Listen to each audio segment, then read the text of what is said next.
welcome back to the Fast Life Podcast. I want to thank you guys for joining us. We have a great show with Mark from Lexin-Moto. We're talking about the all-new G16 intercom system, along with some other products and some events that took place this year. We're also sponsored by Simpson Motorcycle Helmets. You guys should be checking them out at Simpson Motorcycle Helmets on Instagram and SimpsonMotorcycleHelmets.com. They're my helmet of choice, and I love them. Check them out. The all-new G16 is a group rider's long-awaited answer to an affordable intercom system. With a 16-rider comm system, Bluetooth 5.0 music sharing, it'll keep your group connected while traveling together.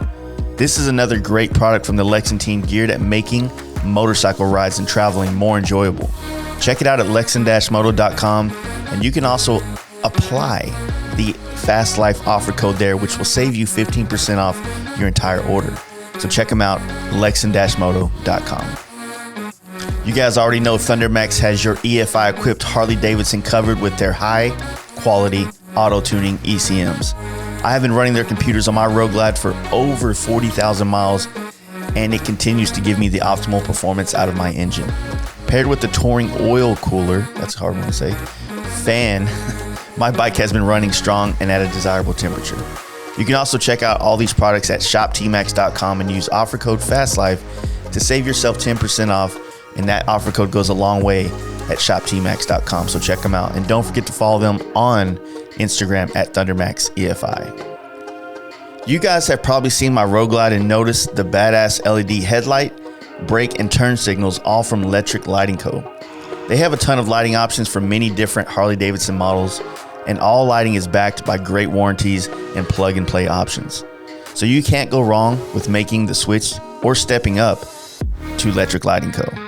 NAM's Custom Cycle products since 1999 has been offering American-made wiring products for all things V-twin, and Badlands for over 30 years has been offering the most reliable and dependable lighting modules in the USA, backed by a lifetime warranty. Find out more about these great companies at namscustomcycleproducts.com, and you can always drop the FL2020 offer code, which gives you free shipping on orders over $100. Check them out. John Jessup's Team Dream Rides out of Stockton, California is a one-stop shop to have your motorcycle customized, maintained, repaired, and upgraded with in-house dyno tuning, parts, and accessories. Also, you can check out teamdreamrides.com online store to see the full array of products for your bike and you as a rider. If you're short on cash, you can take advantage of the 100 days same as cash financing on teamdreamrides.com. All you need is a job and a bank account. And while you're at it, give John and the team a follow at DreamRideJohn on Instagram. Paint Huffer Metal Flake has been with our podcast since day one, and I have been using their flakes and pearls in my paint work for over 4 years now. You can also get started down this custom paint path with many must-have items in the custom paint process. PaintHuffer.com is your one-stop shop to get all this cool shit. And you can use offer code FASTLIFE26 to save yourself some coin in the process.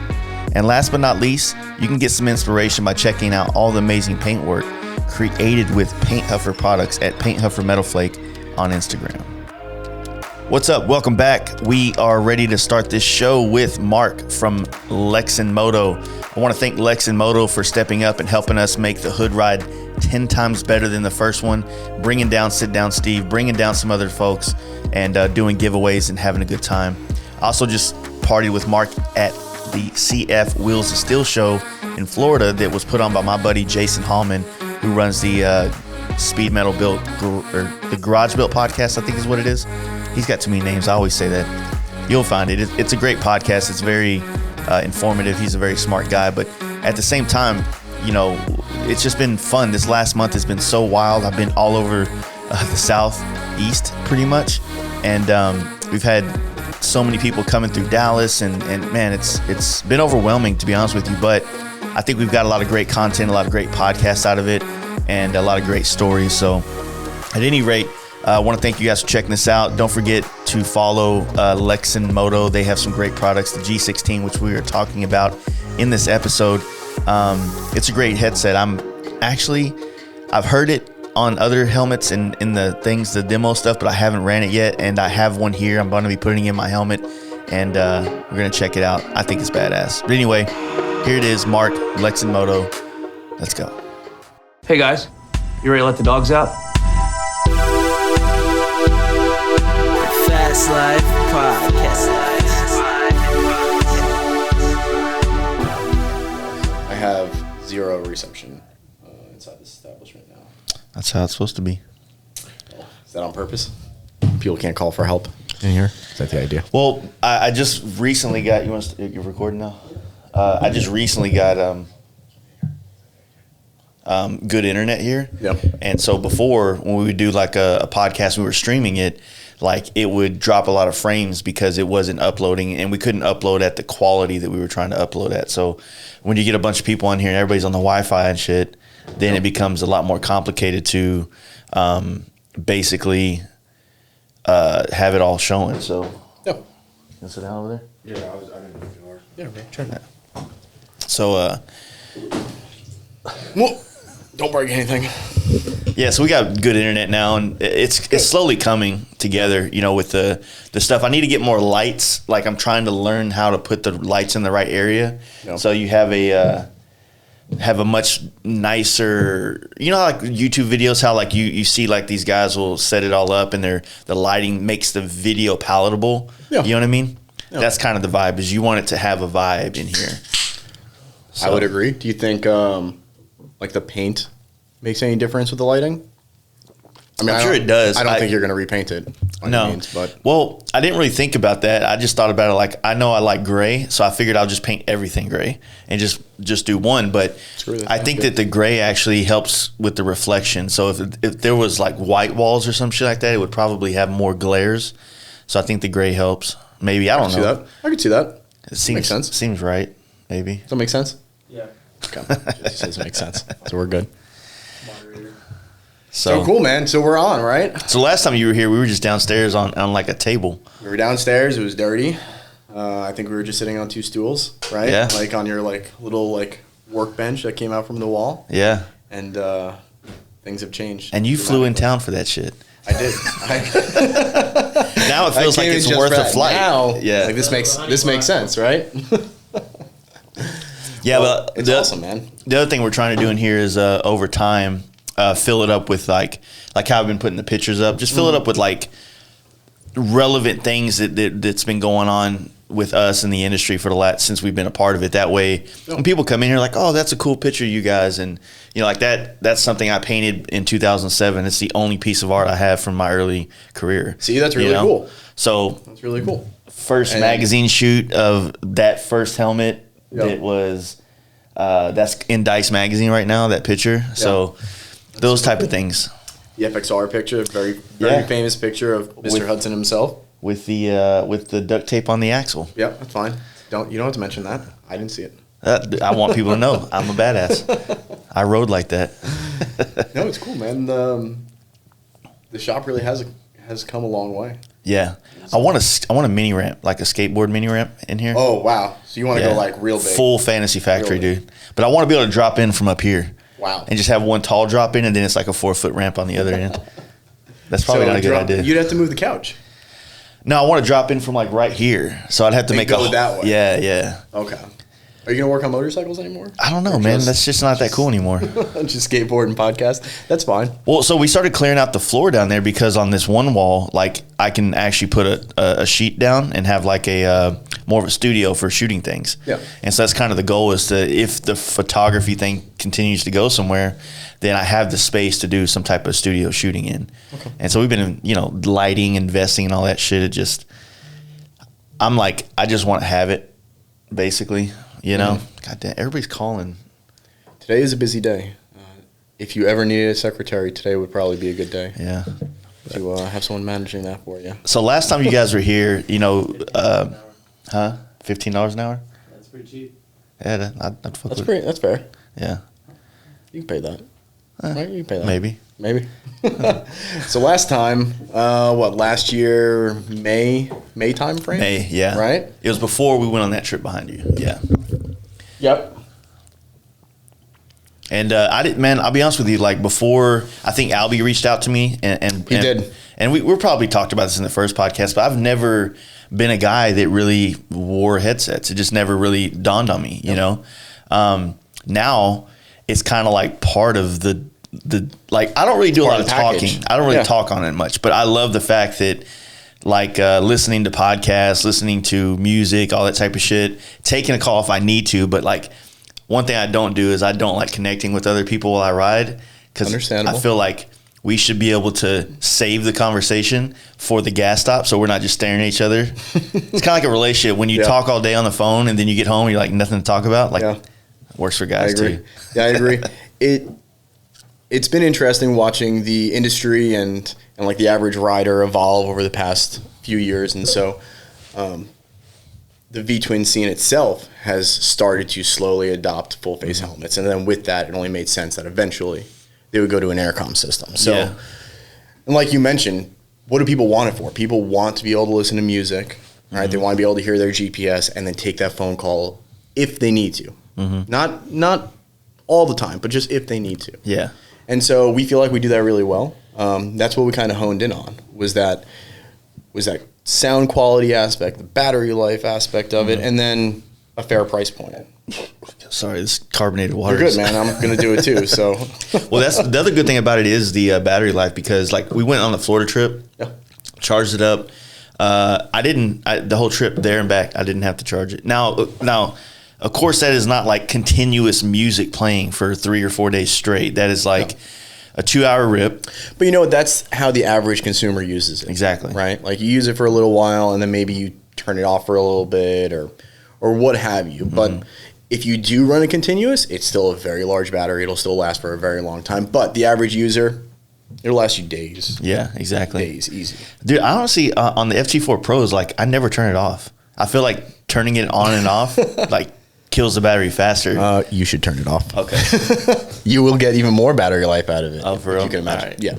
It's just a thought. It's not that. It's not a negative thing to do by any means, but I mean, it is a battery. But when it is not in use, no, very, very, very little draw on it. So yeah. So you're right. In theory, if you were at gas stops or you stopped for lunch or something like that and you forgot to turn it off, it's not going to drain all the battery out of it. So like last year, 2019 in Sturgis, you guys pretty much set up and you had like a little, like, looked like you sold keychains, how small the tent was. And then a small tent. Yeah. And then just in a year, like that explosion from that small tent to like a full, 20 by 20 kind of vibe this year. And then I think you got lucky this year because the storm blew down somebody else. Well, yeah, that's a silver lining. That's a good way to look at it. You called lucky. We did not think it was so lucky at the first sighting of it when the storm blew it down. But yeah, we had some of the inclement weather in the beginning of Sturgis did some damage to our easy up. So they moved us into a 20 by 20 on down the corner. Yeah, towards towards the corner. And so that was really nice of them.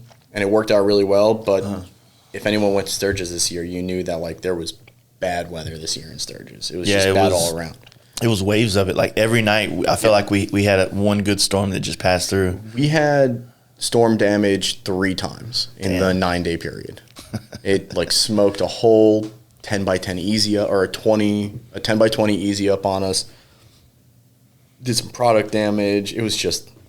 What do you think the vibe's been like from like that time to this year? Like as far as like the people that are coming up to you versus like, are there more people that are walking up to the booth going, "Hey man, I've heard a lot about your product," versus like, "Hey, who the hell are y'all?" So from 2019 to 2020, 2019 Sturgis, 2020 Sturgis, I think our approach to 2020 as a whole really helped us be seen and be heard a lot more. So when it came to Sturgis 2020, people were excited to see us out there as a brand that was still actively doing everything we could to support the industry and to meet with consumers and just talk with people one-on-one and help them put a face to that brand. Yeah. So we had a great time. We love going out and interacting with the public. We love going out and going to shows, and whether we're selling at those shows or we're just hanging out, and we're just coming and bringing some T-shirts and tossing them to the crowd. We like going out there and letting people know that we care about the industry, that we are people that are actively a part of the industry. We all ride. We all go to those events. And so whether we're there to sell or not, we always have a good time. Yeah, like I said, we were hanging out 2 months ago in Brooklyn. Yep. You know, just hanging out, drinking White Claws, which I had one. That's true. You did drink a White Claw. Yeah, we have pictures of it. Wasn't happy. It was kind of like this. Yeah. They're said to have alcohol in them. But yeah, I mean, like I said, man, it's actually been a learning experience for me as well. Like watching you guys and how you've put your product to the market out there, like how you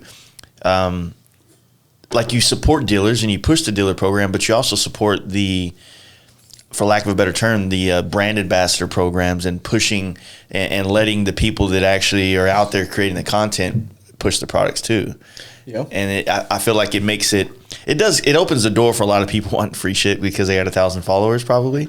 But I can deny that. Yeah. But at the same time, it does support the people that are out there putting out content and do have some type of influence, if you will. Yeah. Well, I mean, if you walk into a dealership, Jace Hudson walks into a dealership and you ask the salesman his opinion on product A and product B, he's going to give you his opinions, right? And you're going to take it with a grain of salt because we have been ingrained that it's not as valuable to receive that from someone that works in that business versus someone that doesn't have a stake in it online, right? So if I go to Jace and I ask him about tires, Jace Hudson does not get paid by any of the tire people. He is not making a profit if he tells me to go out and buy brand A versus brand B.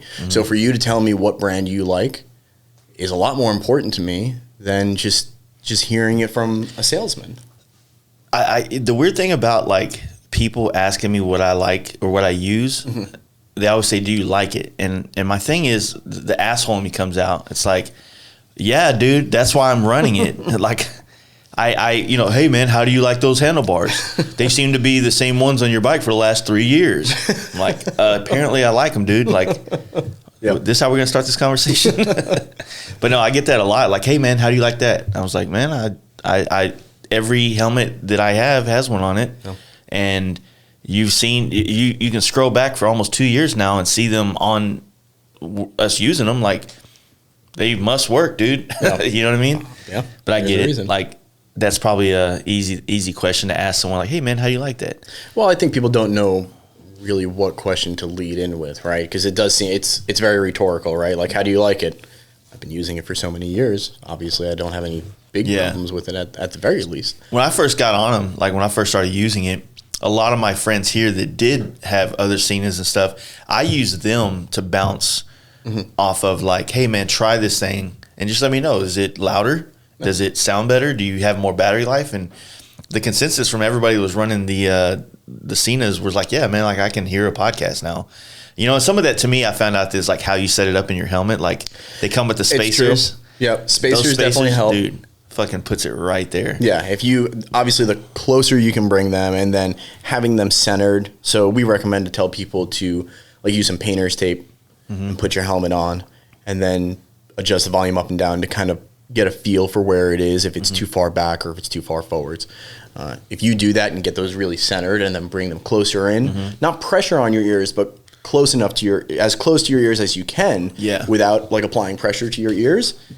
I mean, so you'll never have to run at max volume. The whole concept of it put me down a rabbit hole to where I've even talked with Simpson and trying to find out what is it that really causes noise in helmets or wind noise and things like that. And talking with Scott from Simpson, you know, it illuminated a lot of different types of reasons why some helmets are louder than others. Like most like Shoeies and the more sport bike centric helmets are way more lined out to where they're harder to put on and off, right? It's very true. And so those type of inconveniences that some people might consider that is what kills the noise going down, you know, versus like you want a helmet you can rip off real quick because you're going bar to bar or riding or whatever the case may be. You're not going to have this fucking like condom sleeve that you got to put your head into. Yeah, but that, oh man, those reduce so much noise. There used to be companies that would make like almost like a universal one. Yeah, you could just throw on a helmet. You could put on any type of helmet. And it was so awesome, especially like in the winter time. One of the like cheap full face helmets I had in my early years, I barely ever used, but I used it in winter. I found one of those like universal fit like neck sleeves for it. It was so awesome. Yeah, it was so awesome. But like you said, it is slightly inconvenieting to do that. Yeah, but Yeah, some of those helmets that are cut closer, that are tighter, that push on your cheeks, that you feel like are almost too tight. They're so quiet. And I feel like you know, because I've ridden Shoeis and Arise and Sumi or Suami. I don't know how they used to pronounce that. I used to love those helmets. They had the best graphics. And like some of my favorite painters were the guys that did a lot of the graphics for those helmets. And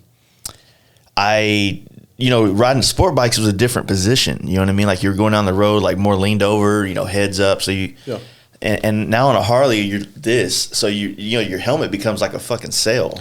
Yes, it is. You know what I mean? So you're catching more wind. Yep. And that, to me, still being able to hear my Lexin, hear a podcast. You know, like I listen to, which I love is like I can listen to a 2-hour Rogan podcast between gas stops. You know what I mean? That's perfect. On a trip. So it's like, you know, it kind of occupies your mind while you're riding, so you're not like constantly looking at GPS going, damn, another 30 miles, another 20 miles, blah, blah, blah. So it helps pass time, but still you're focused on riding. You know what I mean? It's awesome, man. Once you get a good intercom system that you can hear everything, that the battery life works well, that you can use like the phone call application on it and it works well, it just changes the whole riding experience. It really does. And then you'll find most people after they get to that point, they'll tell you that they'll never ride without it because it just doesn't make sense to them. Or you'll hear guys that have $10,000 audio systems on baggers, and they're like, "Man, I don't even need this thing anymore. It's all inside my helmet." I try to tell them all the time. I'm like, "Look, I don't want to hear your music. This is your line." Yeah, I don't want to hear that shit. Like it's the dude was nice, but on the down south camp out, this one of the guys that came from Arkansas with like Tony and all the guys from up there. Super cool dude, but he was playing his music a lot. Standing on his seat? Not quite. Okay. Right. But isn't that far? The funny I hope he doesn't take this the wrong way because I'm a shit talker, but it's all love. This is true. It was funny because every light we came to, he'd pull up next to one of the other bikes. His music would be loud, and he'd be staring at him, like waiting to make eye contact to acknowledge, I hear your stereo. You know what I mean? I'm like, dude, like, just buy a helmet, get it painted. Doesn't have to be by me, but just invest in a helmet, right? Which I would say brings me to another complaint of mine. Hey man, how's those cheaper like Speed Bandits? Like, how are they? I'm like, well, I prefer the Ghost Bandit. Yeah, but how's the Speed Bandit? I'm like, it's fine. If you know, if you can only afford a $300 helmet, I get it, right? Yeah. But you're also on a bagger. Yeah, exactly. You're already on a $25,000 platform. Yeah, like come on, man. Yeah. I mean, it's an economical option for a helmet. Simpson. I think it's probably a good to lube the slide from people that don't wear helmets into wearing helmets. And that's very important. And it's the same thing with like intercom systems, right? Like Simpson came out with the Speed Bandit. It's an economical, maybe first time full face helmet user. They can stomach spending that much on it before they know if they're really going to enjoy wearing it, right? Same thing with an intercom system. We didn't want to come in at a really high price point because how are you going to reach those people that have never used one before? Can you really convince them to spend $300-$400 on it, and they don't even know if they're going to want to use it, right? Because they never have. So to give them that option and be able to get into it at a reasonable price point, I mean, that makes sense. Yeah, 100%. You know, so I mean, you get someone to wear that Speed Bandit. The first helmet I had was the first like real full face helmet I had was an M30, right? Not cut for the wind. It's not cut for anything except looking cool. It looks really cool standing still. That's about it. It's like a dirt bike style helmet. It's so cool. Yeah, I really do like that helmet a lot. But it's not good in the wind. It's not good over like 45 miles an hour. But I think that's their chopper helmet. No, that's the M50. M50 is? The M50 is like the really retro, like really open section. Like you would wear goggles kind of thing? Exactly, over it? Yeah. The M30 still has a shield on it. Okay. But it has that like that squared off. It has like the vents in the front of it. That's right. Yeah.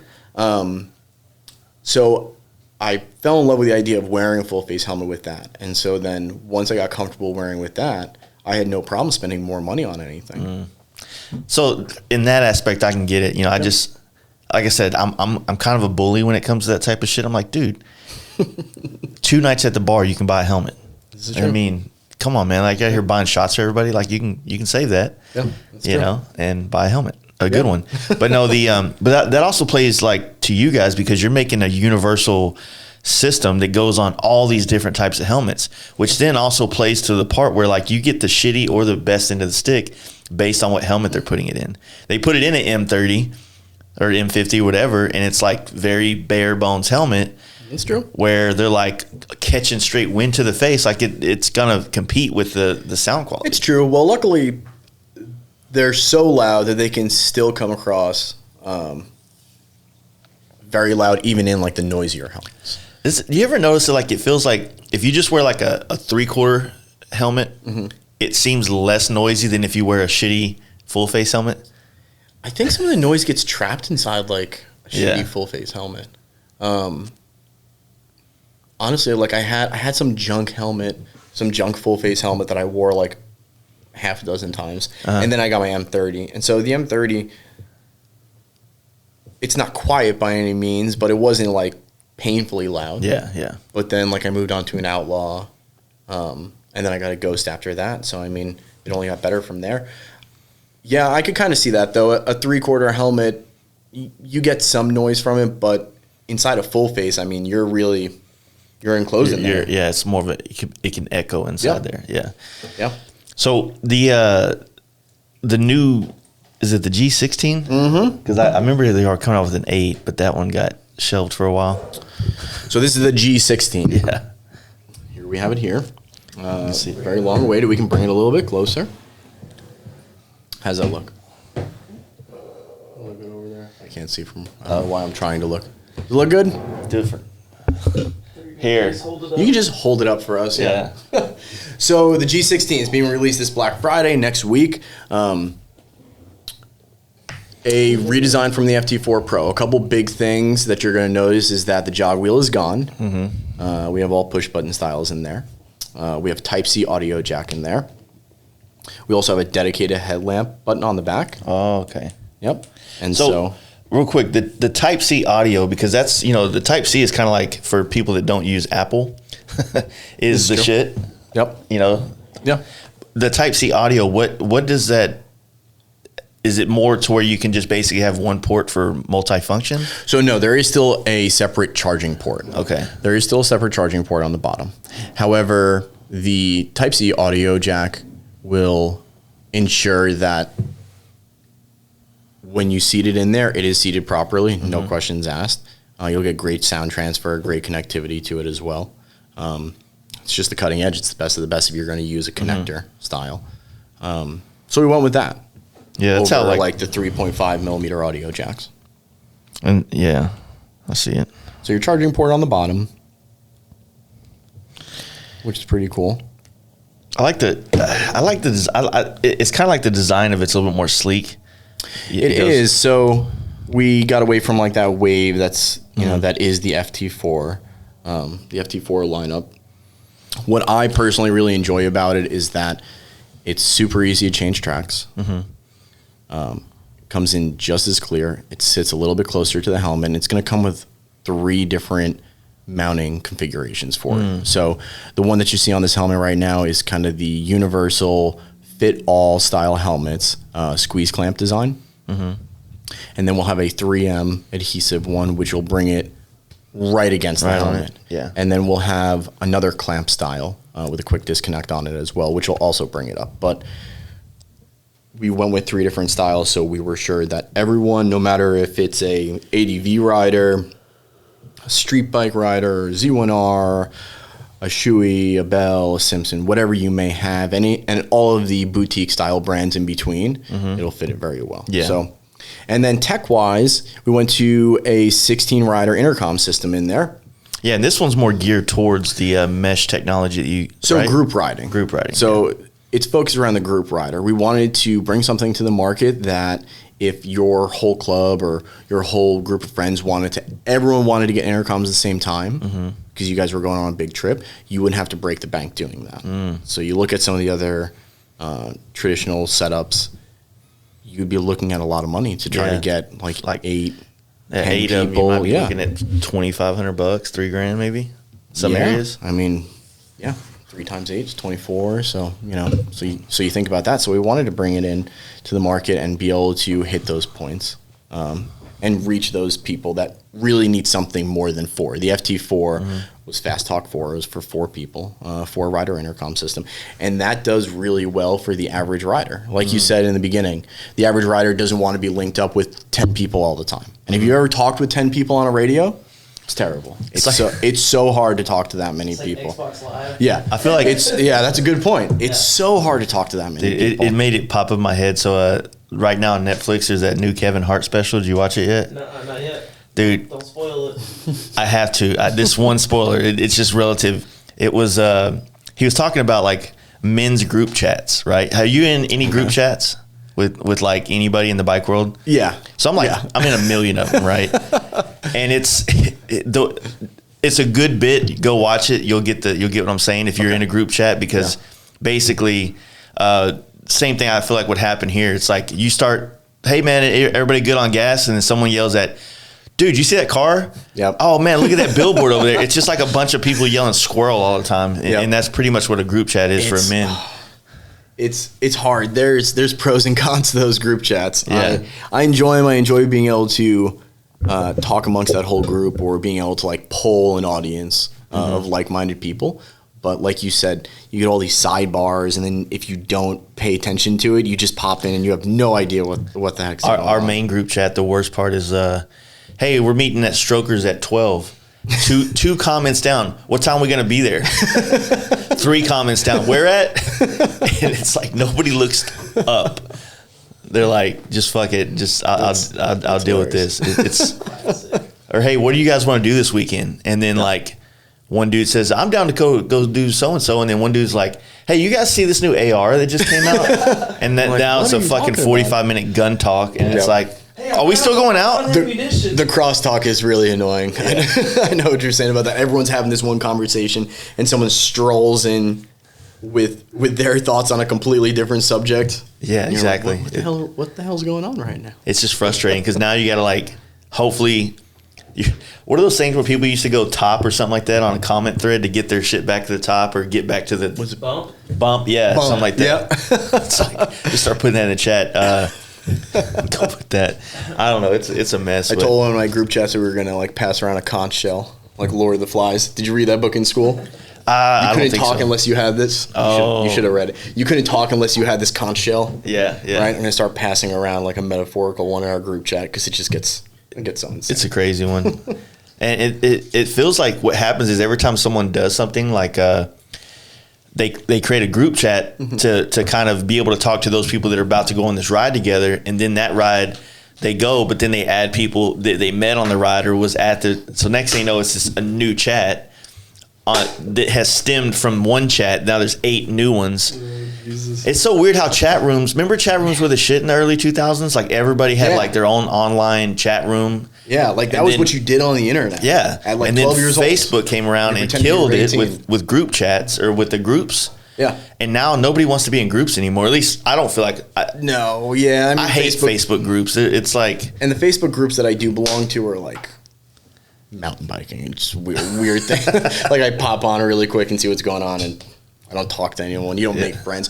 But yeah, I mean, 4 years ago, you would go on Facebook group chats. Exactly. Or like Facebook groups and stuff like that. And you would meet people like in your area. You would discuss things that were going on. You don't do that anymore. I know that it's just group chat. So I feel like the whole chat room concept, like off of one of these social media platforms, could actually work now. Yep. Because people had it. It worked then. It worked for like 12 years, pretty much. I mean, I don't know if y'all are old enough, but I was on AOL back in the day. That's what I'm saying. I remember being like 13. Just going on there like, hey, ASL.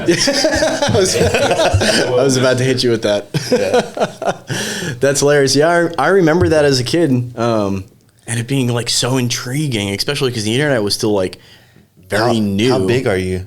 Right. There was very strange things. Measuring from the back hole, I am. But yeah, it's that shit was wild. But yeah, I think that like an actual chat room, like a website you go to and there's a chat. Yeah, I think it would work nowadays because it's kind of like a little bit of like I feel like no matter, even if your group is private on Facebook, it feels like it's public. It always feels like it's public. So I feel like if you have a website where then you're signed up and then you get access to this chat, then I feel like it's kind of like like Google Hangouts now. Like, but you have the ability to put a little bit more topic into it or dictate the threads, because like I said, the men group chat is just like this timeline of what the hell's going on versus at least a chat or like a message board. Basically you can like put a topic on there and hopefully people stay on topic in it. Well, I think where we've gone from a society from like AOL, like ASL, public chat forums to now, and people wanting to express their opinions so much, I think it'll be hard to ever really gain control of a chat room ever again. Yeah, with just the way people are. Last night, Sit Down Steve was saying that he's on MySpace. He's such a liar, dude. He had a good poker face. So I was kind of like, damn, they got an app. Let me go see. They have an app. Yeah, I remember that on like Windows 2000. Steve is a riot. Steve is just so funny. So how was like? You've done East Coast in a couple of years now. I mean, you're from that area. Yeah, exactly. So it's not too... I patroned it. I didn't make it the first year, but second, third, and this was the fourth year. This was the fourth year. How wild has it gotten? And do you think it's going to continue to get more wild, or you think they'll rein it in and have some kind of structure to it? Let's just open with they are absolutely not going to rein it in. That's just not in East Coast in fashion. That Gabe and Sal are not going to do that. I think it's probably one of the last like real organic annual events that are going on from at least my standpoint. I'll just speak for myself. I think it's like one of the last real organic events that go on because there are not a ton of vendors there. There's not like a ton of like distractions. Like dudes come there to ride, they come there to party together, everyone comes in to see each other. They spend a whole lot of time there wreaking havoc on the East Coast. This year was crazier than it's ever been. But we say that every year. Last year was crazier than the year before and so on and so forth. But this year was really insane. Didn't they like the police like try to quarantine you guys to where they blocked it out to where you couldn't get to it? I wouldn't in this COVID environment. I'm not going to use the word quarantine, but they did. They did rein you guys in. They blockaded a lot of the streets. So we showed up early, dropped off some stuff, and then we left to go check into a hotel, and then we went to go back, and they had the road shut. They had like barriers up. So we parked our car and we just walked in. We walked like a mile in. And we got there and we had our stuff already set up.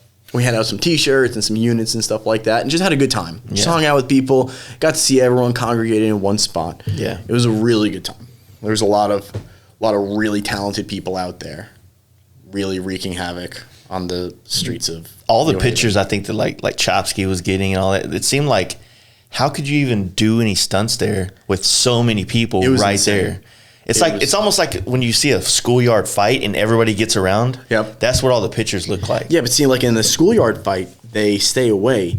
All of these inebriated individuals on the streets of New Haven kept getting closer. So like Seabear was out there, or like we brought our rider Kyle Sliger with us. They would get out there and they would start doing stuff and people would start moving in on them. So all of a sudden like this 50-foot circle went to like 20 feet, and Seabear's trying to swing his bagger around inside that circle, and people are falling over and stuff like that. It was wild.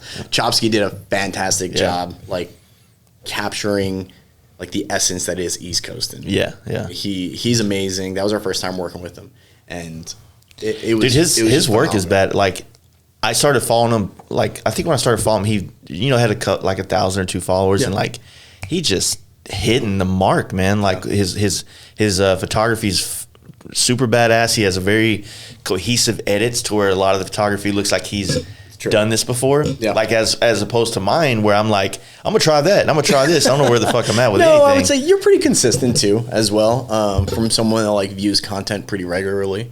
Chopsky is like, but he could take pictures of a lot more than just bikes. That's true. So like he'll go do a model shoot or this and that, and it's like there's. I think he posted a horse today. Actually, yeah. He did. He was taking pictures of horses, but I mean, it was still badass Chopsky photos. So it was awesome. Yeah, he's very consistent with it.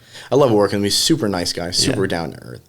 He's very professional. It was a pleasure working with him. We're going to continue to work with him. Yeah, for sure.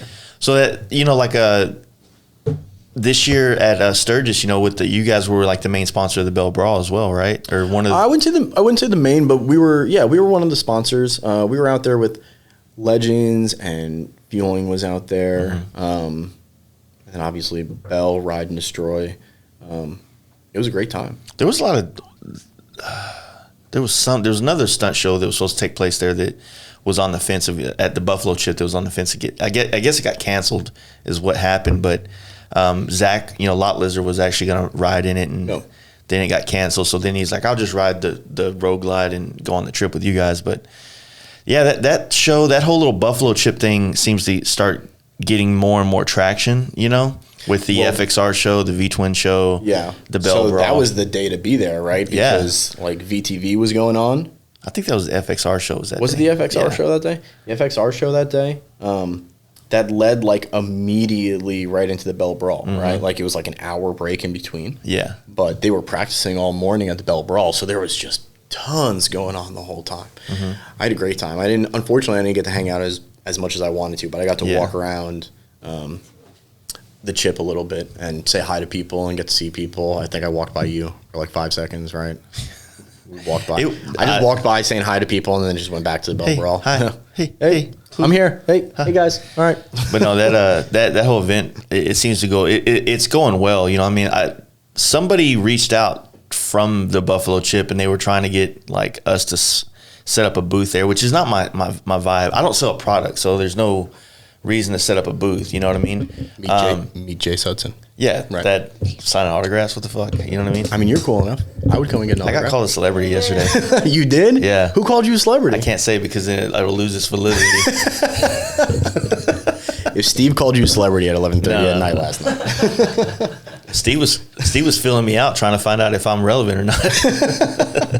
But no, it's awesome seeing things grow. And you know, I was talking to my wife too. I was like, this is her first time going to Sturgis with me since we went years ago, just, you know, when she first moved here. And I told her, I was like, the first couple of years that we went to Sturgis, like I wasn't really much in the industry. I just painted bikes. Yeah. I was known for that, but like I didn't have a podcast. I wasn't like trying to go here. I wasn't shooting bikes for magazines either, you know, at the time. And now this year, you know, it's like, okay, we got to be at the FXR show.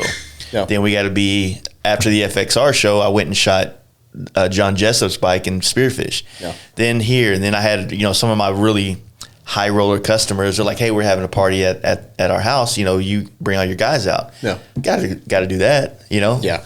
And so it's like, the industry almost demands it, right? Yeah, and I told my wife, I was like, man, like, I think that Sturgis from now on is more of a job than it was the first couple of times you went. Because she was like, you know, like, man, I thought we were going to have more time together, blah, blah, blah. And I'm like, I kind of thought we did too, but like, I didn't realize this, you know? Kind of is what it is. It's, how is that vibe? Because like, your old lady oh God, at East Coast, or not East Coast. At Brooklyn was just, she was like a chatty Cathy to everybody. She was on it. She has the gift of gab. She likes to talk to people, and people like to talk to her, so it works very well. Yeah, she's a sweetheart. I love her to death. She was having fun. We'll just leave it at that. She was having fun at Indian Larry's block party this year. But yeah, she does great. She has a great time. Yeah. She works all the events with us. She does all of them with us. She's a great personality, and people like talking to her, and people like seeing her. And it's always more comforting for females to see another female in the booth with them, right? So that being said, it definitely helps. Yeah, it's true. I mean, you know, like, women don't want to approach a whole group of dudes. That's just the fact of the matter. Some will, but sluts do. A lot. Yeah, maybe. If you do that, a lot would be uncomfortable. But like you said, you went to Sturgis and you get pulled every which way. I went to the Buffalo Chip that day, the Bell Brawl, and I ran there, set everything up at the Brawl, and then I just walked around the FXR show, just talking to people that I hadn't seen in like 5-minute increments. Yeah, for like an hour, and then I just had to go back to the Bell Brawl. It was just work the entire time. I'm much more inclined to just hang out and have a good time, but sometimes like the industry demands that you just go around and you see people. Yeah. Well, that's probably the weird part for me and my wife too on that note, because at the FXR show, like I'm hanging out with Justin from Torch and FXR division, and I don't get to see him that much. So like we're playing catch up, and then this other dude from out west, because we usually go to California 2 or 3 times a year, and this year's only been once. So it's like you're catching up with everybody, and my wife's like, "Hey, I'm like, hey, go find some food or something." You know what I mean? Not trying to be an asshole to her, but it's like, just I suck at that. You know what I mean? Like you start seeing all these people you want to talk to and see how they've been, and you genuinely care about them as friends, and you're like, yo, man, like how's things going with you? You know what I mean? And that takes, it might not be the place to spark up that kind of conversation, but I don't know when else we're going to see you. Right? Yeah, exactly. Especially in this industry, it happens. Sometimes you have those type of like reconnections with people in the middle of an event, like you said, in the middle of the FXR show, and people are trying to walk up to you and talk to you and stuff like that. Your wife's with you and stuff. So you just it works. So on this headset though, like one of the things that I was asking you guys when I first saw it was like, it still pretty much has a lot of the same features as the FG4 Pro. So it's more of a lateral move is what you would say? So it is, yeah. So it is not a direct replacement for the FT4 line. Yeah. The G16 is not meant to be directly above the FT4 line. Now, it does have some upgrades from the FT4. It does have the Type C audio jack. It has the 16 rider intercom. It has the music sharing capabilities. So music sharing is basically like if I have something on mine, it can go to yours? Yes. That's cool. So you and your wife are riding, and you guys want to listen to the same music at the same time? Oh, that's super cute. It's pretty awesome. You can do it with all your buddies going down the road if you want to like set the mood, and like you're riding through Spearfish and you want, I don't know, insert. Do you know what that's what? It's just me playing my band the whole time, voicing it on. Yep. Jesse just puts it on repeat, and you just have to listen to it the whole time. Oh, Lexin? Yeah. Oh, you got to ride. How do you not? Because he's an have asshole. one? Okay. All right. Well, That's your brother. I don't know what to tell you. I just barely started seeing him again. we were on a family break for a while. Hiatus. I take family breaks every once in a while too. It's been like 7 years. Like every other day. So. Yeah. Okay, there you go. He's palatable for a couple hours. Every other day. I'm gonna need you to leave. No, it's Well, I appreciate him here right now. He's behind the scenes doing the magic. I don't know. We don't have a camera facing him. He's there. He's there flexing. No, it's well, I'd like to get a camera set up here so that you see this side of the room, but then I have to put some effort into making this all look decent in a camera. That's the other hard part. Like the new Rogan studio, one of the things that drives me nuts about it is every time you ever watched any of the videos, like this like the camera that's capturing me, it'll usually have a part of you in it, like the side of your head or some shit. So it's kind of like I get what you're saying. Yeah, like this would be. So it'll be like this all the time. That's not cool. It's annoying. Yeah, I'm like, now that I watch a lot of podcasts with the TVs above the workstations and shit, like, I'm like, man, like, I get it. Like, I get the whole vibe. So, like, getting these camera angles is really tough because I had put some things up here, but it captured way too much. You know what I mean? I can see that. Yeah. But you don't necessarily want the cameras in the shot either.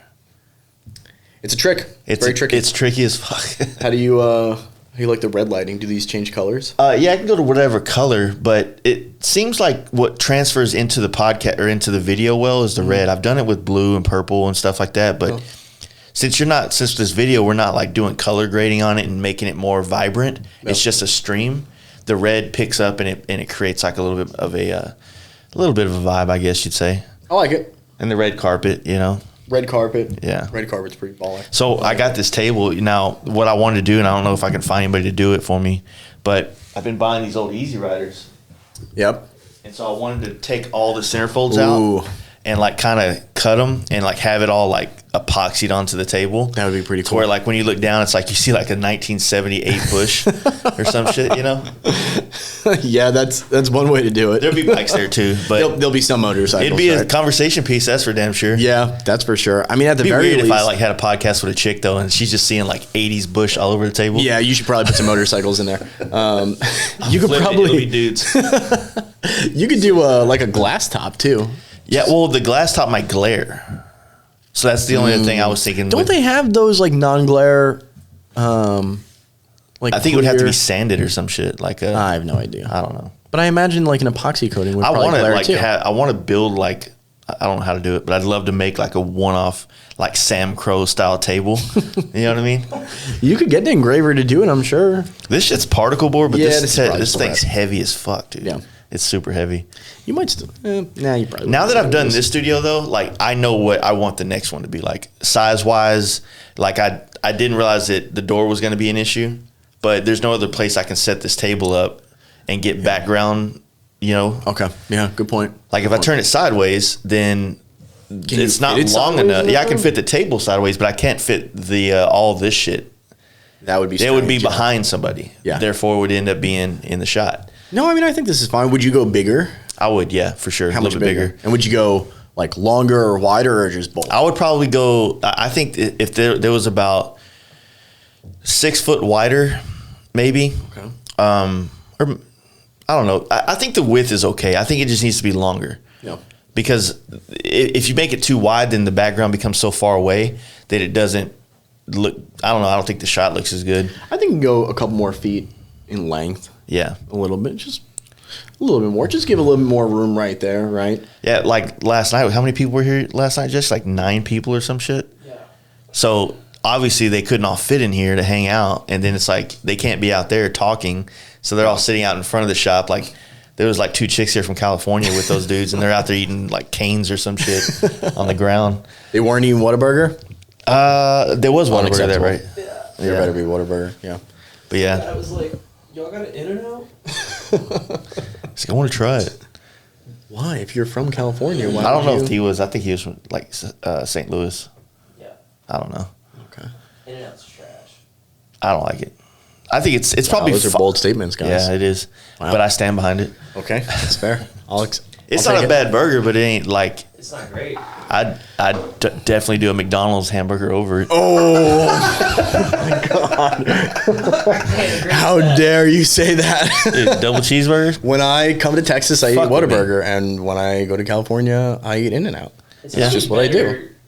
Like In-N-Out's probably better in California. That's false. That's not true. It's actually It's the same. trashier in my opinion. It's trashier. I feel like the ones that are here are new. The ones out there have been there since the 80s and 90s or whatever. Shit, they're all ran down. The first time I had Whataburger was in Phoenix, and or I'm sorry, not Whataburger. In-N-Out? Yeah, Yeah. the first time I had it was in Phoenix, and those were really nice. What's the burger chain that everybody fucks with on the East Coast?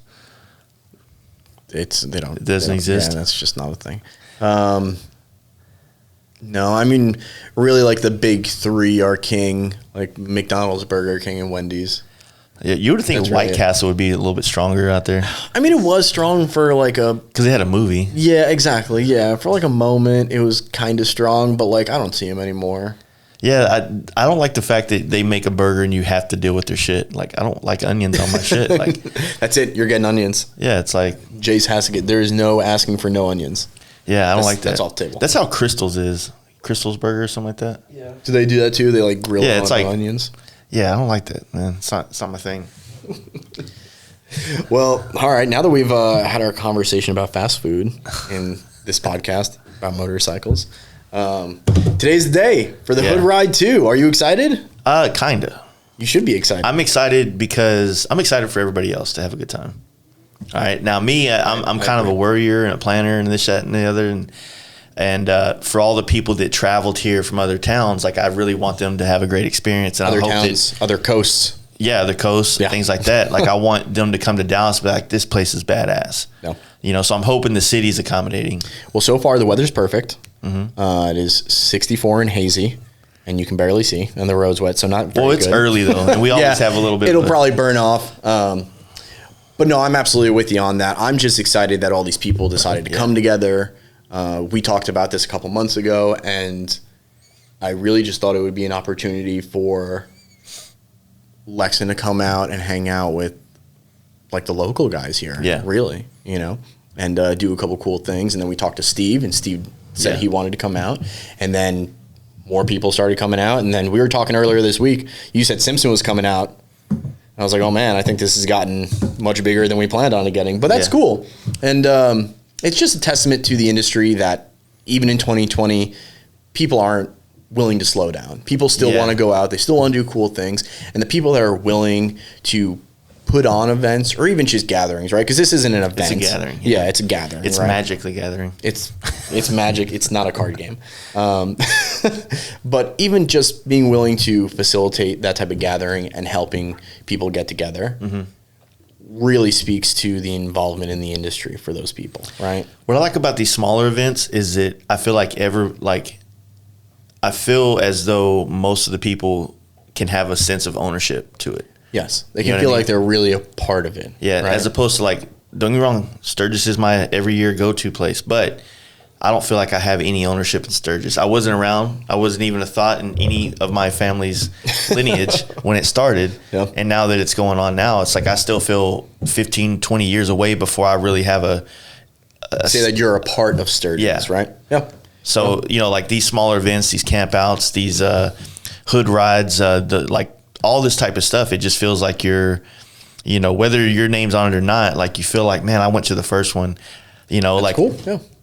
The camp out, our first one, it created so many bonds and friendships that has meshed across the country, or at least this side of the Rockies for the most part. Yeah. And has spawned off on so many different types of other events and other things going on. And now this dude's cool with this dude. And it made a mesh of rad dudes in every town, basically. Well, it definitely made motorcycle camping hip. It made it cool again, right? I mean, I've always thought it was really cool to go camping, very minimal style camping, on a motorcycle. I've been doing that for years, but to see you guys start your camp out, and then Steve did one in Michigan, right? And then there was one in PA, and then Craig did his this year in Florida. That's cool.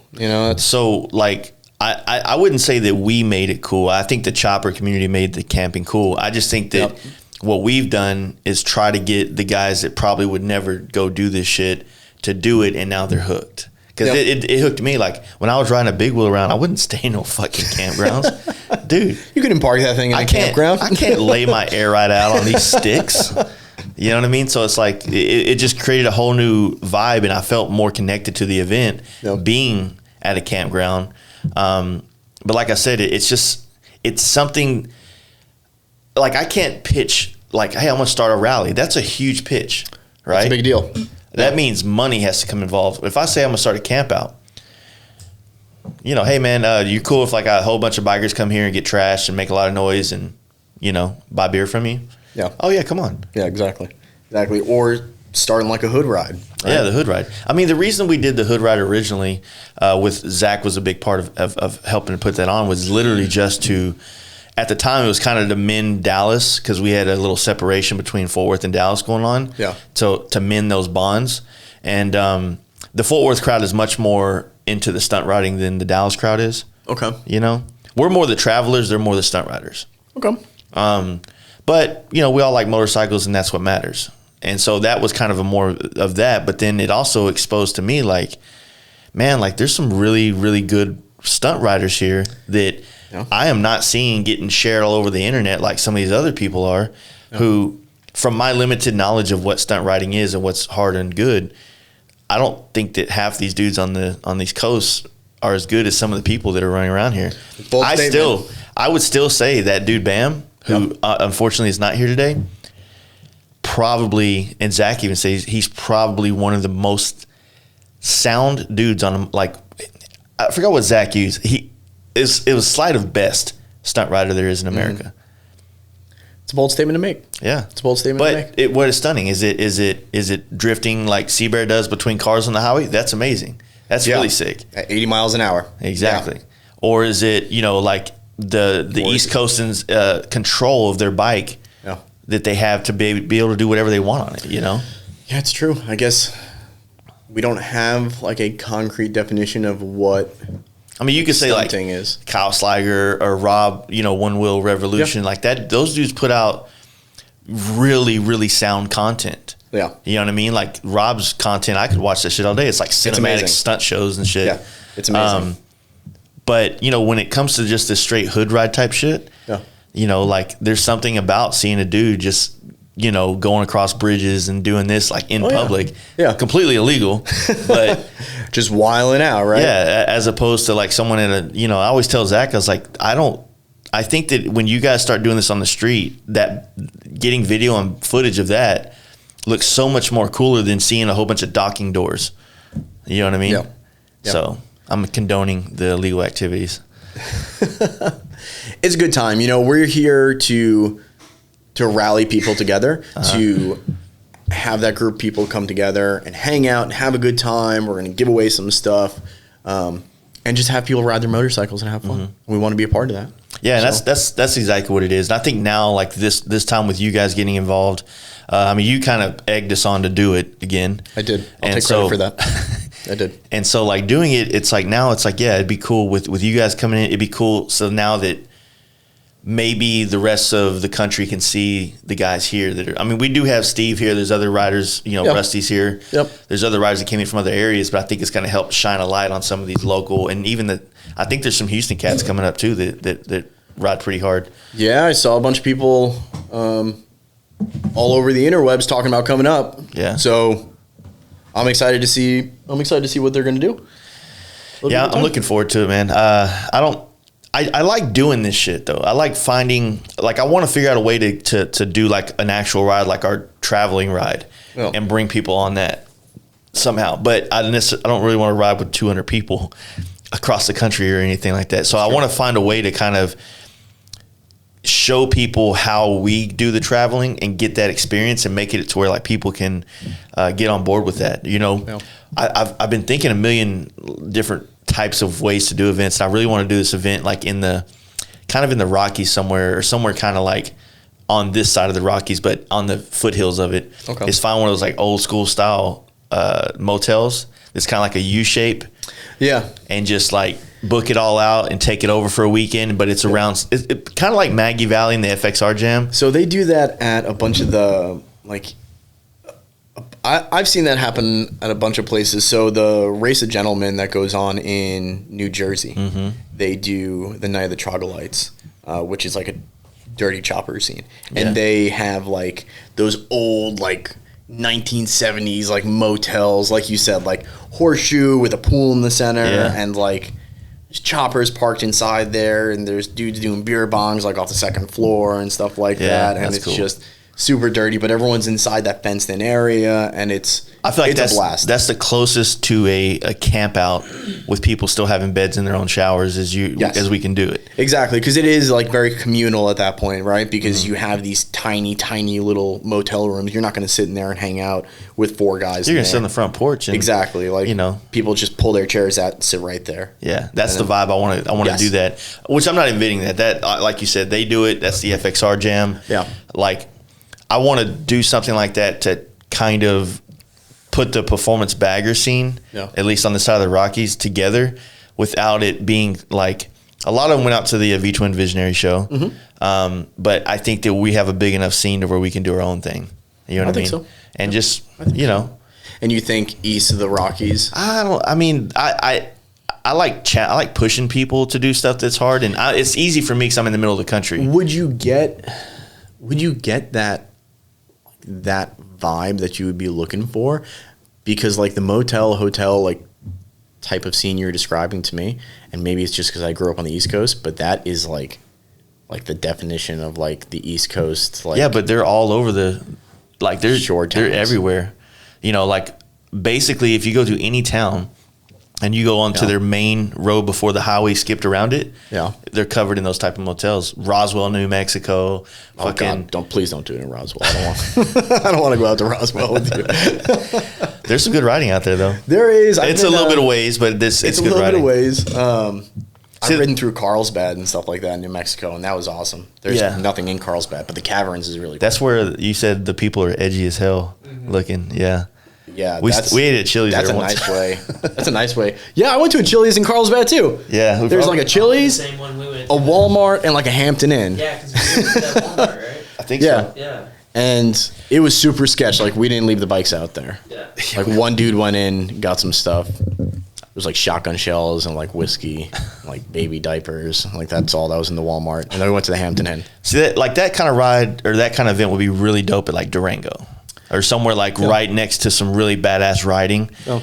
And the only I know it'll probably end up being like a Tennessee, North Carolina, Smokies kind of vibe just because of the convenience of it. But that's what I like about like pushing this somewhere where it's not convenient, because when you get out of that convenient zone, you start having a much better connection to the task that you're doing. Like, riding, I've been saying this a lot lately because a lot of people seem to want to do campouts now. I'm like, it's not about having a million of them, because if you do that, lazy people go to the most convenient one and they don't do the ones that are actually the point of the campout is to ride to it. That was going to be my next point to you is, do you feel like with some of these events becoming smaller, do you think that they're becoming more plentiful and almost watering down like the effect they have, right? I think so. I mean, because this year was packed for events for small things. Yeah, for like myself through Lexin, and then like small personal ones, like guys getting together and stuff that I was trying to reach.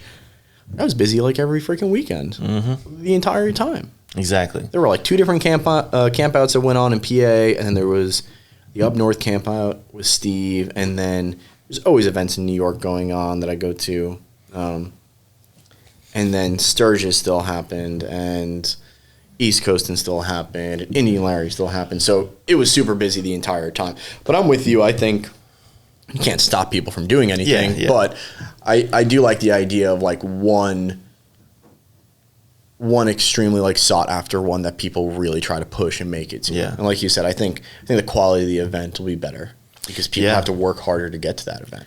Yeah, like I said, the watered down aspect does it. That's the scary part, because like I said, there are a lot of badass parts of the country, and it'd be cool to have a, maybe, I don't want to put myself in this position, but just like follow me down this path real quick. Like if I was to say this is a sanctioned Fast Life camp out, it's the down south camp out, but it's backed by the Fast Life or some stupid shit like that, right? As opposed to Fast Life approved. Yeah, all these Fast other Life little approved. Stamp. These little ones that pop up that don't really, like Craig was, he said it best, is like, you know what, I'm trying to make sure that this place has lights hanging up in the campground area so we have an area to congregate so it's not pitch black in the middle of the night. Yeah, walking around the headlamps. Trying to make sure they have this. Like there's a lot of things that people are trying to do. Like a dude reached out to me from New Jersey, and I'm not trying to say this to talk shit about him, but he reached out and he was like, hey man, can I ask you some questions about a camp out? I'm like, yeah, what's up? And he goes, hey, I really think I want to do one. We got some really cool riding out here in New Jersey. I think I'd like to do one here. I'm like, all right, okay. He goes, there's a really nice KOA right down the street. I'm like, dude, KOA is not gonna it's not gonna be the spot, man. Yeah. It needs to be a biker centric campground, because even normal campgrounds have RVs and people that are traveling the country. They don't want to be around a fucking bunch of loud bikers. They're gonna be up till 5 a.m. Yeah. It's true. It's true. And he said he's never gone to anybody else's camp out. So he hasn't done Steve's. He hasn't done mine. Did you put him on mute then? No, I just man, like you want to be known for doing something, but you haven't done it yourself yet. Well, maybe he needs to, and I'm sure you said that to him. Maybe he needs to gain that experience and go to those campouts and see what works and what doesn't. Yeah. Maybe you come to ours and you get an idea to make it a better one, or you found some areas that makes it better. And by all means, he doesn't have to. He doesn't have to, but he'll learn a lot, I'm sure. The first time you go primitive camping and realize that you showed up 30 minutes before it gets dark and you have one flashlight with you. Yeah. You realize how hard that really is all of a sudden. Better have that Lexin headlamp on. Yeah, you better have an FT4 Pro or G16. But then you realize how difficult it is to do things like that, and you need to learn. It's trial and error doing those things. So, yeah, I mean, I always commend anyone trying to get people together, right, to go out and do things together. That's what motorcycles are about. But yeah, it'll be a it'll be a painful process. Yeah. That's okay. Yeah, we've been talking about doing a show here in Texas, like an actual bike show, like, you know, put your bike in the show, vendors, all that stuff. Yeah. I'd like to do something. I don't want to call it the Fast Life Motorcycle Show, but I want to do something like that. Jace Hudson's Motorcycle Show. Yeah, it'll just be my actual name. Yeah, just Jace Hudson. So, but no, I really want to do that. And I have a handful of guys that have experience in that, and I want to make it happen. But, dude, it's like my buddy Zombie Mike from Houston. He's got a lot of experience putting on shows, but he's in Houston, and we're trying to do it in the Hill Country. So now we got to like figure out a way to get together, and the other persons that are going to be involved, and go find a venue and talk to them and set dates and do this. It's like probably a weekend trip. Just to go down there and sit down with it, and like probably multiple weekends, exactly. Honestly. Yeah, because you're going to vet those places and then come back to sign papers and find out what all we need, this and the other, insurance and stuff like that. And so like I want to do it, man. And it's not because I want to like. It's not an ego stroking thing for me. Like I don't. It's just like I want to do this shit. Yep. Nobody's doing it. I'll throw it on. Thinking like Hill Country, like New Braunfels, like River Roadhouse or Ice House. Absolutely loved Brazos River. I loved Giddy Up, man. Giddy Up changed my life. Yep. And I love that, and I want it to be that again. But you know, Jackson's Choppers, you know, he's one of the guys from the Giddy Up panel. Yep. He's got his new thing going, which is the Texas Time Traveler Show, which I don't want to step on that, but I want a show that has that vibe of Giddy Up, but also has the vibe of like, oh, my brand new Lowrider S is welcome to be in here at the bike show. Yep. You know, or the Sportster out in the front. You know what I mean? Because like you go to Giddy Up, you go to fucking Born Free, these chopper centric shows, and there's a couple really badass choppers in there, but the parking lot's full of Dynas, FXRs, Sportsters, you know, performance baggers. Giddy Up was taken from us too soon. It was such a great event. It was such a great location for it. So River Road, the Ice House there, I think they went out of business too. Did they? Yeah. Oh man, what is happening? But is that like 2020 stuff? No, I think they had been bouncing around owners for the last couple of years, and it just didn't stick. That's such a shame. But there's a big campground down there too. The Hocko Springs, right?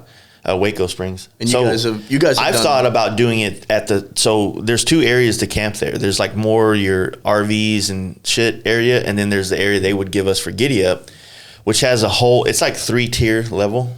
Okay. So the down one, I thought it'd be cool to make it to where like, all right, you have to pay to get in the show, but there's also camping up here. You know what I mean? That would be cool. And that way it's like the show's down at the bottom, and like turn that whole field into a campground. Yeah, my motorcycle show. That's what I would like to do, because I think that for people coming in out of town, like the camping aspect, what we used to do at Giddy Up, walking around middle of the night drunk, seeing all these people set up. You know, there's badass vans there, there's choppers, there's Dynas, there's clubs out there. It is a fucking good time, and I miss that shit so much. But I don't want to bring that to the Fast Life camp out. I want the camp out to say what it is. Yep. Two separate primitive, events. Primitive, no vendors. We've been talking about doing the sponsor thing, that way we can kind of get shirts going and shit like that, but not like setting people up, setting booths up and doing this and it becoming a big... Yeah, that's not what people come out there for. Yeah, it's not. People aren't window shopping out there. They're not there to buy stuff. And like you said, you wouldn't want to taint the organic feel to that event with setting up, Joe's Motorcycle Tools in the corner and a 10x10. That just where are we going to put the bandana guy? Yeah. All right, put the get back whip guy over here, the patch guy over there. Like, I don't want to do all that, man. And plus, I like going there and enjoying it as a patron and not doing it as like a host. That's true, and that's like when we went to East Coast and we went there. We had some stuff to give out. We set up our table. We gave out the stuff, but when we were done, we were done. When we left our booth, it was just there. You're partying. We just walked around. We hung out with people. We got to go see the stunt shows and stuff like that. We got to eat. It was a good time. That's the move I think that makes like younger companies like yourself and myself.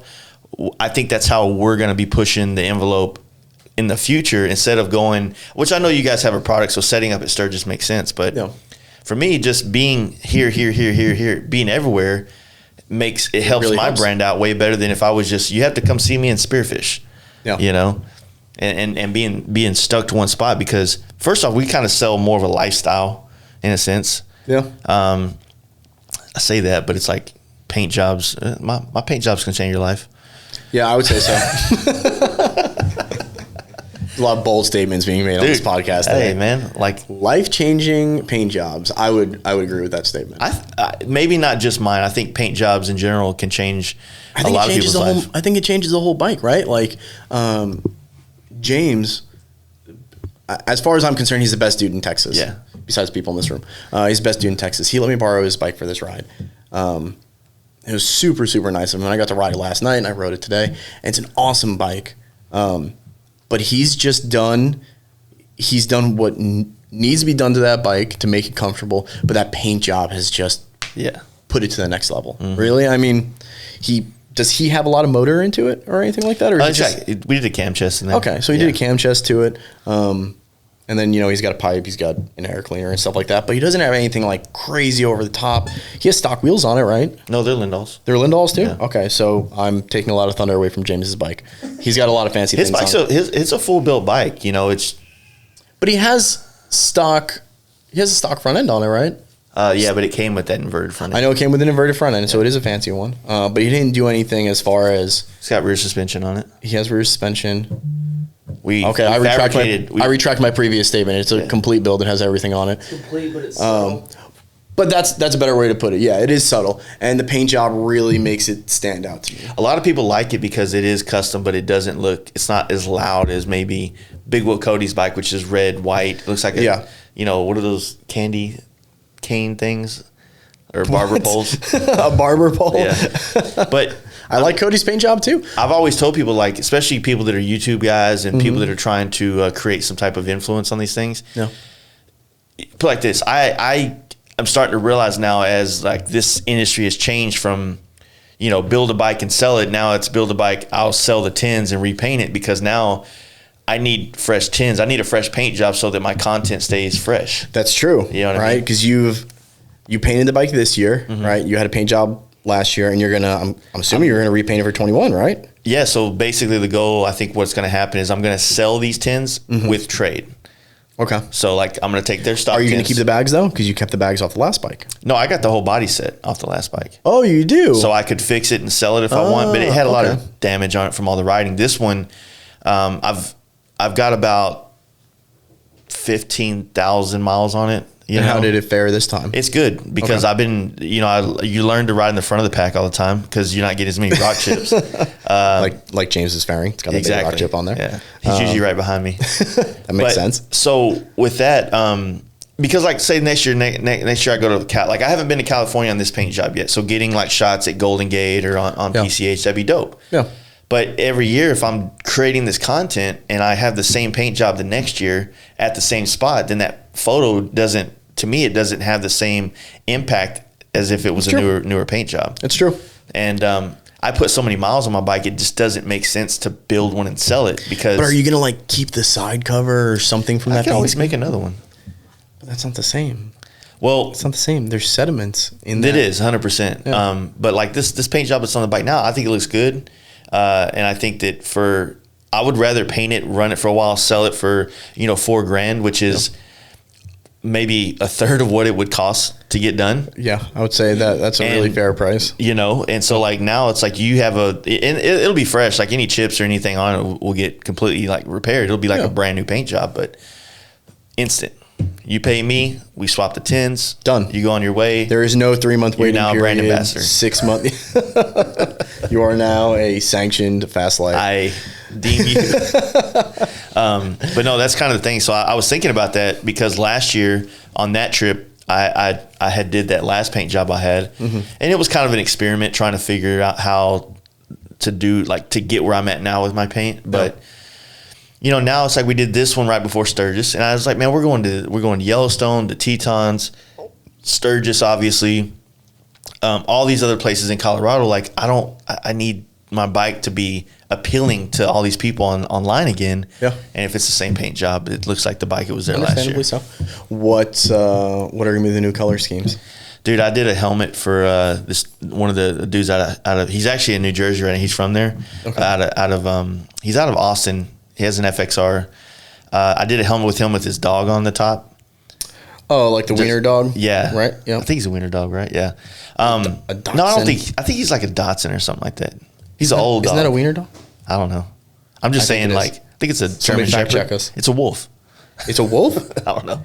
But it's a dinosaur. You painted a dinosaur. I like the paint job, and I'm really keen to orange. For some reason, I like orange bikes, but purple pinstripes. You know I was about to say, I was waiting for it to be like Crown Royal purple. Yeah. Right? That'd be dope. Crown Royal purple, maybe a velvet seat. I think purple. I haven't really built a bike since my Gold FXR. Like my bagger, the last bagger I had, this bagger, it's all just kind of been parts thrown on it. Don't you have an FXR out here? That's for a customer. That's a friend of mine. Okay. Dude, I've been buying all this camera equipment and all this stuff that's in this room. Like I haven't had bike money. You know what I mean? Honestly. So I want to do a whole frame off. Like I want to pull everything out of the frame, completely paint the frame. Of the M8? Yeah, of my current bike. And just completely do a fresh build. I got a swing arm from my machinist down there that I want to paint to go on the bike. Yep.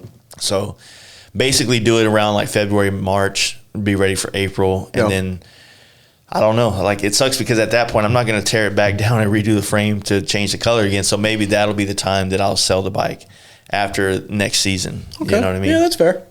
But so like when you ride a lot though, man, like that's the thing about building a bike and riding, right? If you build a bike and you want to sell it, you're not going to ride it because you want to keep the miles low. You want to keep any kind of damage from happening. That's true. And so that takes away the point of what my brand is about.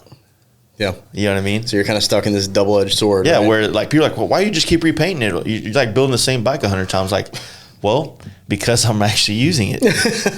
Yeah, that's true. They're not just like trailered around and they look pretty in parking lots. Like Yeah, you guys ride. Yeah. You ride a lot. 100%. Which is awesome. It's the way to do it. I've done 8,000 miles since in 2 months. Since Indian Larry's? Since, like a week before Indian Larry's. Okay, so from like Milwaukee, around 8,000 miles. Jesus. Basically, that's a lot of miles. It's like 4,000 miles a month. That's a lot of miles. Yeah. On top of... How far did you ride with the 2-lane life guys? Not that far. We did we left here. We did Local Coyote, which is, it's like 80 miles from here, 60 miles, something like that. It's not that far. Yeah. And then from there, we went to Bandera, which I think is about 200 miles. And then from Bandera, we went probably another 60 miles west. And then we broke off in the sisters, and they went home. And then we went back up here. So, not too much. Maybe like 500 miles total, the entire thing. I don't even know if it was that much, to be honest with you. That was really bad math. 200 plus 60 is not 500. I think you said 80, 260. Yeah, sure. Give or take 500 miles. Yeah. That's not fine. It's not anywhere close, but that's okay. Those dudes are solid though, man. I really liked them. Jesse was even saying it's like wasn't the vibe his vibe of what they I guess appeared to be like versus how they ended up being as he met them was like that's why I like those dudes. They're super cool guys, Galen and Lance. They're like the best of the best people. I'm trying to get them to adopt me, man. I want to be Lance's brother. Hey, Thrash and Lance.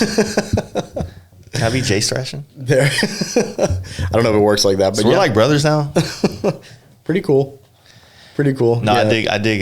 Those guys are good, and what they represent is more of what I want to do or promote. I hope I'm half as cool as they are. Yeah, when I'm their age. Yeah.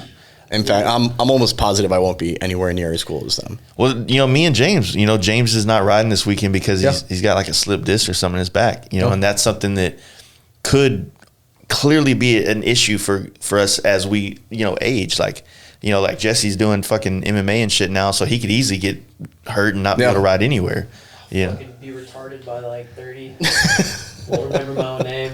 I'm excited. It's gonna be a good time.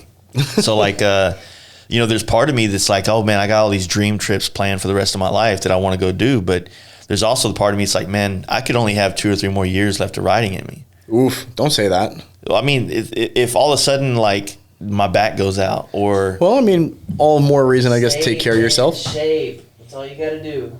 Yeah. Drink more of these. I drink a lot of that shit. Drink less beer. That's the beers. More I've been sparkling trying water. to drink whiskey, but then People come in here and But then you drink beer and whiskey. yeah, yeah, probably not drink both. pick one.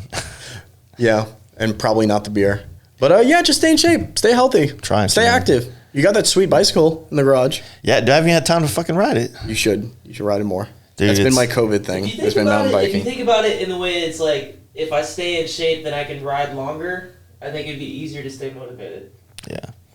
Well, so I'm motivated. Like I wake up every day and like you're gonna do this in the mirror, right? You're that meme. You're that Yeah. guy pointing You're to gonna himself do in the this mirror. today. It's a discipline thing. It is. is. It's hard, and it's a consistent thing, The right? consistency. So I have the discipline to do it. What I don't have is the consistency because Discipline to be consistent. I don't have the opportunity, right? So like, Well, I mean, what is 30 put it like minutes? this. Yeah, What is 30 minutes when you get home? 30 minutes when you wake up. Well, okay. Let me give you my main excuse. I'm not with Jesse on this. Do it in the afternoon. I'm not an early waker by any means. Let me give you my excuse. This is my number one excuse, right? Sure. Because right now, so it's more of a diet thing along with the exercise. Yes. And right now it's like, okay, every weekend for the last month and a half, there's been something going on where I knew I was going to be drinking. So I haven't had a point in life where I've had 2 weeks where I can just like literally cut the drinking out and get on a real diet plan so I can start working out. You know what I mean? Yeah. So that's my excuse, right? There's maybe a little bit of a, go ahead. Don't start with a diet. Don't start with changing your food. Don't start with none of that. All you got to do is start exercising. You will lose weight. I guarantee it. Don't even change what you're eating right now. And once you start losing weight, you want to start eating healthier because... I eat healthy. It's beer. Beer's my only problem. Okay, well then, once you start exercising... We had Whataburger for breakfast. It's your fault. Once you start exercising and you start losing weight, it becomes easier to start eating better. Yeah. Because you're like, if I eat this, I'm not going to enjoy this exercise I'm going to be doing. Yeah. Well, And you'll feel it too, right? You'll build the habit of exercising, and then you won't have that excuse like, I'm going to drink tonight. Well, regardless of whether or not you're drinking, you're still going to exercise. Yeah. So that when the last time I was in decent shape was before I met my wife, and my routine was simple. Like I worked, came home. If I was doing dumbbells, I had a badass gym downstairs. If I needed to do any kind of machines, sound like an exotic. If I needed to do any kind of machines or anything, the 24-hour fitness was exactly a mile from my loft in downtown. That's perfect. So I could run there, Yeah. do this shit, and then run home. And it was an everyday thing. And I was in the best shape of my life. I'll be with Jesse on it. Doing something is always better than nothing, right? Yeah. So even if like you can't eat as healthy as you would like to, or you can't choose not to not drink that week or that weekend or whatever. Yeah. Doing something is always better than nothing. True, yeah. You can ride that bicycle right outside your garage. Yeah. Like 30 minutes. It's something. It's anything is always better than nothing, right? Yeah. And that's what I always tell myself because I try to keep myself in shape too, as much as possible. And I enjoy running. I'm not very good at it. Yeah. I'm not fast by I any means, don't mind running, and I grew up playing basketball. So like even last year, I started playing basketball again, Yeah, and I that saw was that. very helpful. No. But yeah, man, it's just like there's this whole brand of us that is this party, right? I feel like Bert Kreischer sometimes, where it's like I have to be this, get drunk, and His problem is discipline, dude. yeah, That's all Yep. it is. it's like when Steve was here last night, dude. I had to get on his level, 100%. Had you. Couldn't stay down on the bottom. Podcast wouldn't have gone anywhere. Imagine how much cooler you could have been if you could stay on his level, and then you could also Woke up work out the next day, and ran 3 miles this because morning. now you're that much better than That's not whatever gonna you happen. think you're doing. I'd have to virtue signal all you guys. You know what I did today? That's how good I am. No, If you start, There is something about like partying really hard and then like working out the next day? and then waking up at like 5 in the morning and going running. Badass. You're like, oh, hard as shit. Yeah. I can do this all the time. I like that. I don't know. I need to get back into that.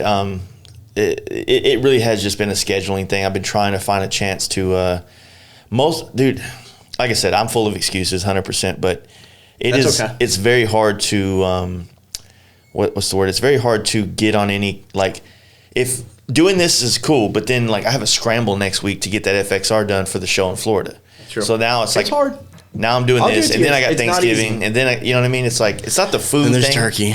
I don't really eat bad, dude. I seriously, like, during lunch, I go home, I make a salad of like spinach and like things that are good for me. And then at night, I'm cooking fucking awesome steaks. And awesome steaks you are. I've been seeing them. They look great. When I start eating, should have seen all the A1 sauce I put on. Stop, please. It was so painful. You had to throw that in, didn't you? It was kind of like you couldn't see the meat anymore. It was just like this blanket. All that red was covered up. Oh, Jesus. But when I start just eating slightly better and I'm working out more consistent, I still shed weight like super easy and everything. How old are you? I'm 31. Okay. Yeah. So, I mean, I'll go down like a hat size. Do you have any other hats around here? You have one over here? Yeah, like I'll have to go down in a... Whoa, when did you get this? What is this hat? But I'll have to go down in size. Like I'll lose weight around my head, I swear. Jace, there's something you want to tell us about? What is this? Where did this come from?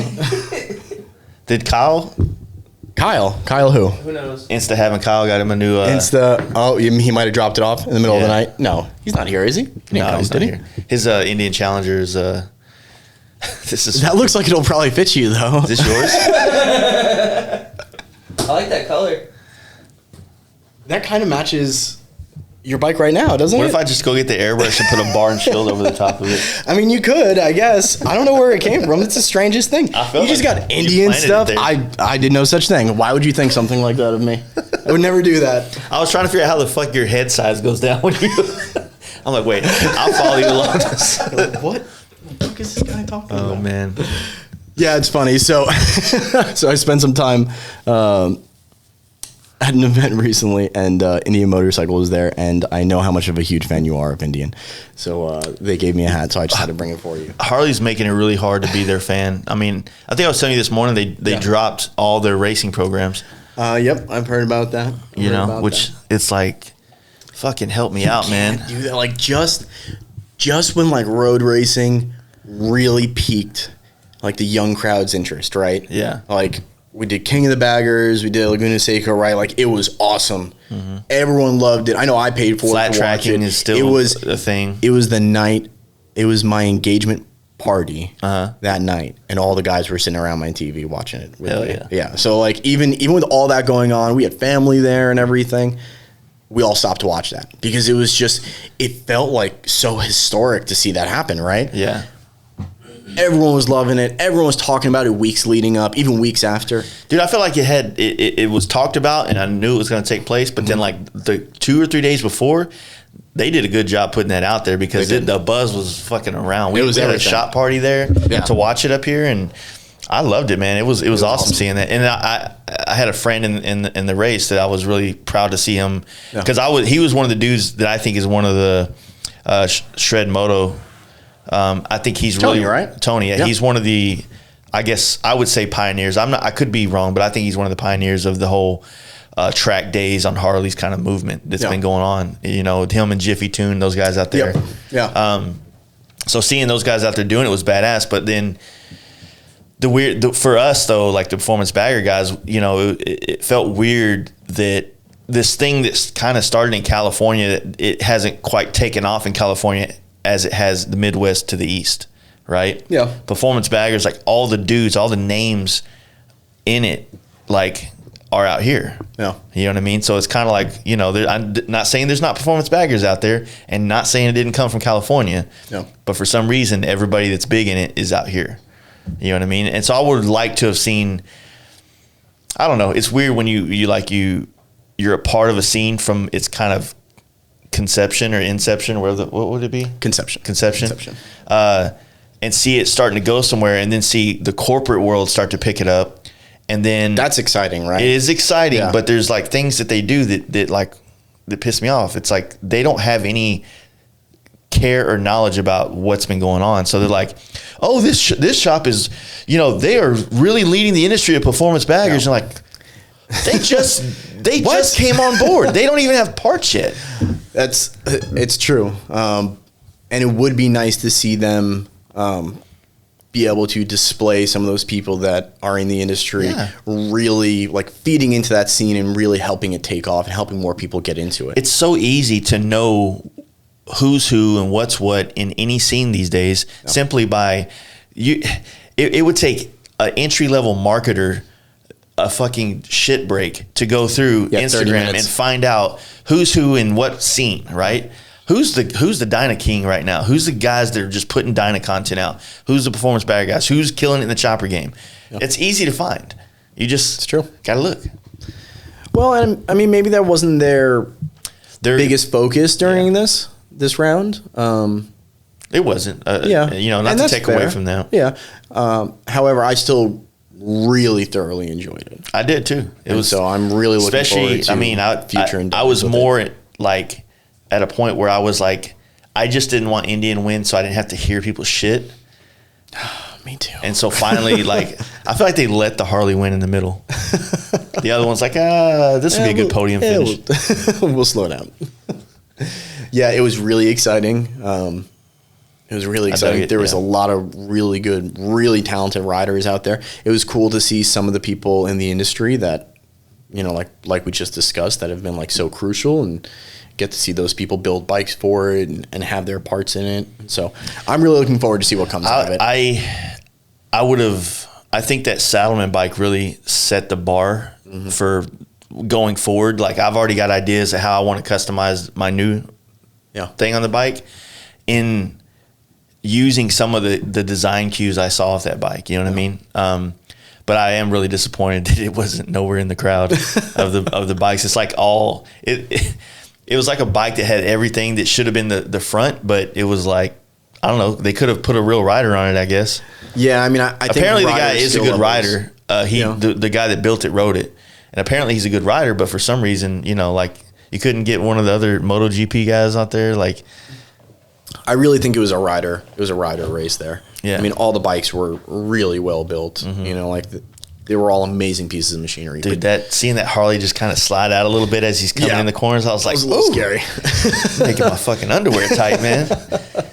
Shit was good. It was amazing, and I'm really looking forward to seeing it develop. Yeah, it'd be fun. And so, like, going back to where we started in this conversation, Harley, throttling back on like the racing series. I don't know. Me, just as a patron, I would like to see them continue involvement and support and all those things. There's just so much.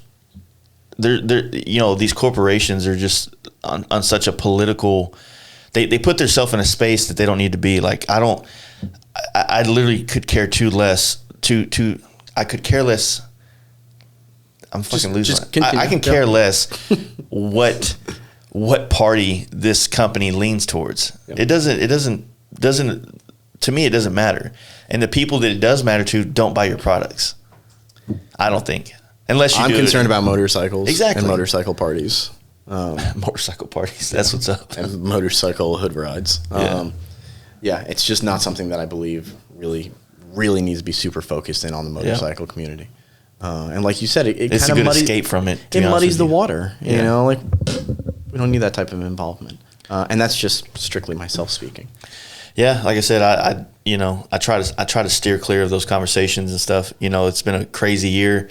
It's crazy. I think I made a post a day or two ago. This has been a wild year, but one of my best. I've traveled. It has been really good for the motorcycle industry across the board, right? Yeah. You can be well within 6 feet away from people, and you can have a mask on the entire time you ride a motorcycle. So life's easy, right?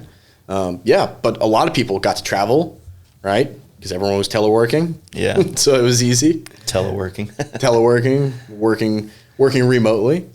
Sucks when you're a blue collar worker and you're like, fuck, I can't take this home and work. Still got to go to a factory, right? Still got to stamp steel or the middle of the country guys are doing. But I'm glad that things are, it does worry me though with all the influx of money that came into the economy, if that's going to really, which I think statistically it'll screw us up in a couple of years with the inflation. Historically, I think that's kind of what we've seen in the past. So I hope we don't end up getting like a good year now, but then it's going to be a slow decline to like a real fucking recession or a real depression, basically. Yeah, let's hope we're still trending upwards. Yeah, for sure. Just keep trending upwards.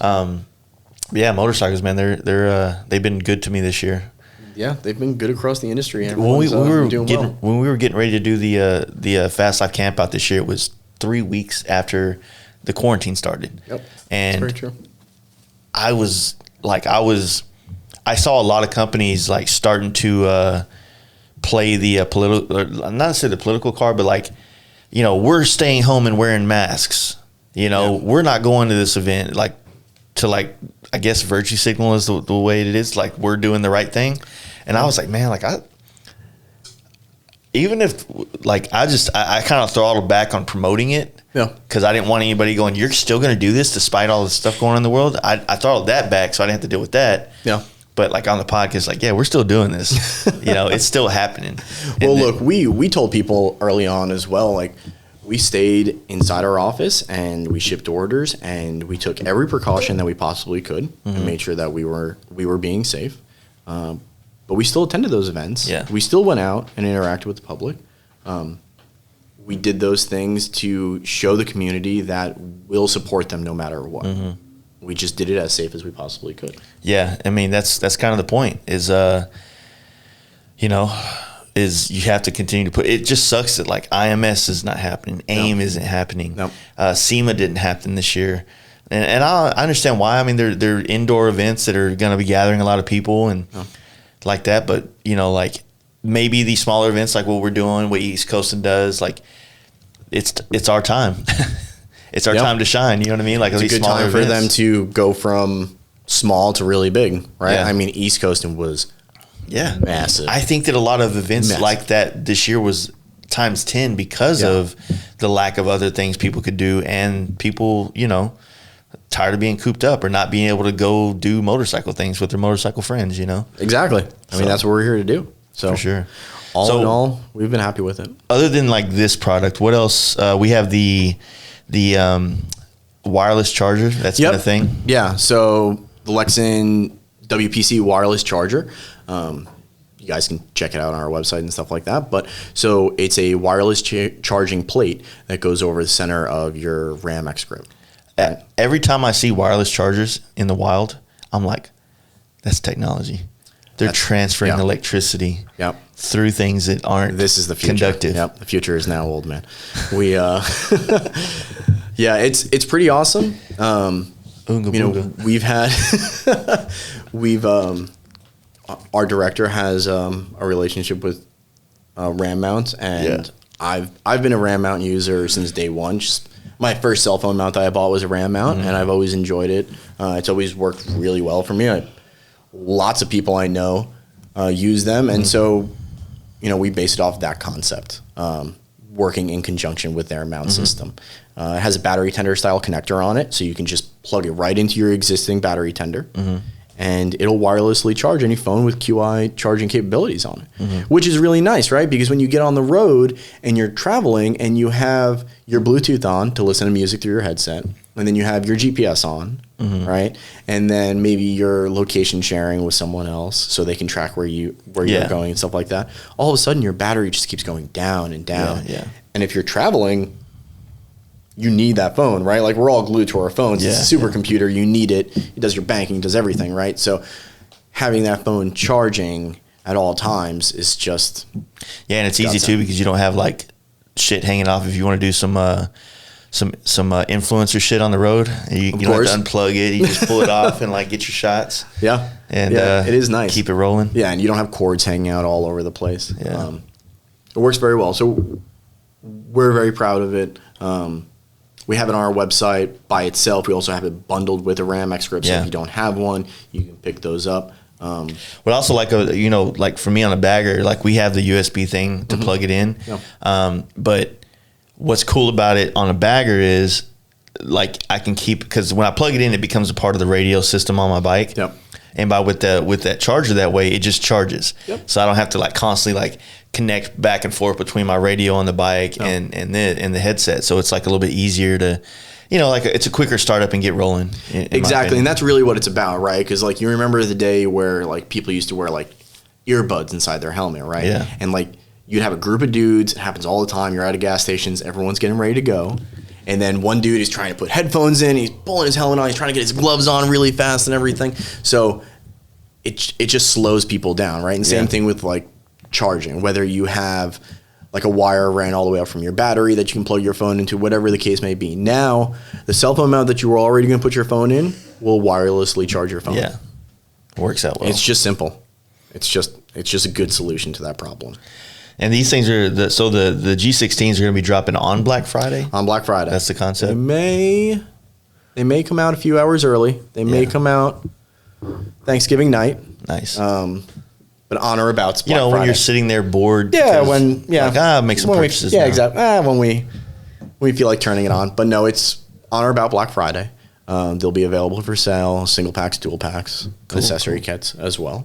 And connecting with other riders is pretty quick on this thing, right? Yeah. So it's a different design. We won't go into it too deep here. But it's a different linking system or pairing system rather. There you can see it. Different pairing system versus the FT4 lineup. So pairing 6, 10, 12 riders together is a much easier task to accomplish. Whether it's on the side of the road or all you guys are sitting in your house doing it, it's a lot easier to achieve. And so that's what we want to focus on. We want to focus on that group riding aspect. It doesn't have the trim light on it though, does it? It does not. Okay. It does not. I like LEDs. Yeah. You know what? That was actually one of my favorite things too. But we wanted to keep it slim, pack everything in that we could. We ended up removing that. But like I'll power it on really quick here. And you can see, so the headlamp button is in back now. And this headlamp is super bright. Super bright. How's that look on the camera over there? It's super bright.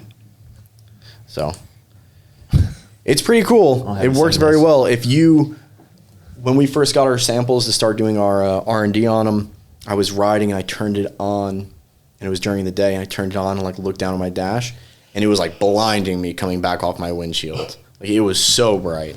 And that's real helpful too, like especially like when you're at night riding and you fucking something's on your bike. There's so many different scenarios, but just the idea of being able to use a flashlight. I think it's good for like when you're setting up your tent in the middle of a campground. Yeah, going through your saddlebags, right? Yeah. Or like getting in through your front door, and your front porch light's burnt out. You need to put your key in the door, right? Like any of those basic little things. It's just nice to have that there. And it also works as an SOS. So I think we've talked about that before, right? So worst case scenario, we know it happens. We've all heard about someone that's happened to.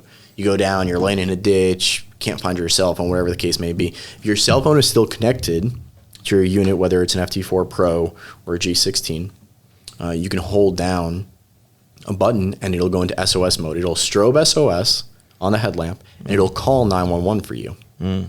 So just as riders, we know that these things, they don't happen all the time, but they do happen to people. And if we can add an additional layer of safety in there, why wouldn't we? Sometimes like on the FT4 Pro, like I said, I don't know what every button does, and I just know how to play music. And I've called the cops like 3 times before. Yeah, that could happen. That's 911. You held down the SOS mode in there. So, well, cool, man. So we're gonna go do this hood ride. We got a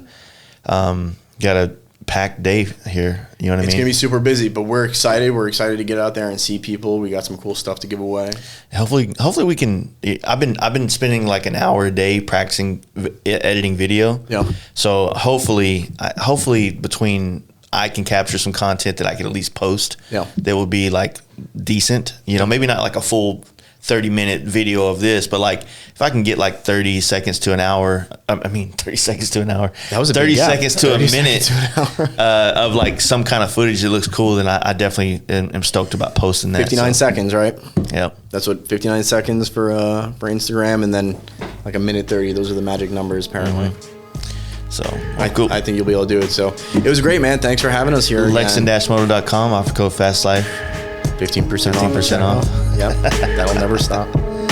Cool. All right. Let's go ride more. All right. Sounds good. Hope you guys enjoyed that. I want to thank Mark and the Lexin team for all the support they give to this podcast and to the things that we do on bikes and stuff like that. great headsets, great people, an amazing company to represent. So I'm glad to be a part of that. I want to thank you guys for checking out this podcast. If you want to support it, beyond reaching out to our sponsors and seeing how they can help you out, check out our Patreon, where we are doing exclusive content, exclusive episodes. We're trying to release 1 or 2, possibly 3 a month of different format podcasts that are still related to all the stuff that we do, but more of a behind the scenes and a little bit of a just free-flowing opinions, if you will. And you can do that by going to our website, fastlifegarage.com. On the front page, there's a link to the Patreon. All it takes is $1 a month, and it helps support this podcast and push it in many directions. I want to thank all of you that's been supporting it for the last couple of years. We're coming up on 3 years in a couple weeks. It's crazy. Got a lot of great podcasts coming too. I've been, as this thing has been growing, it's been getting more easy to get some really amazing and diverse people in this podcast. So 2021 is going to be a really great year. A lot more writing, which I've already kind of outdone myself this year. Next year, I'm planning on doing more podcasts and just more things all around. So you guys check out our sponsors. They're great. They're the best. If you guys want to watch this podcast as well as on video form, you can do that on our YouTube and check that out. And we'll be back on Monday with the chicks from Fast Babes. All right, you guys stay safe and have a great weekend. Peace.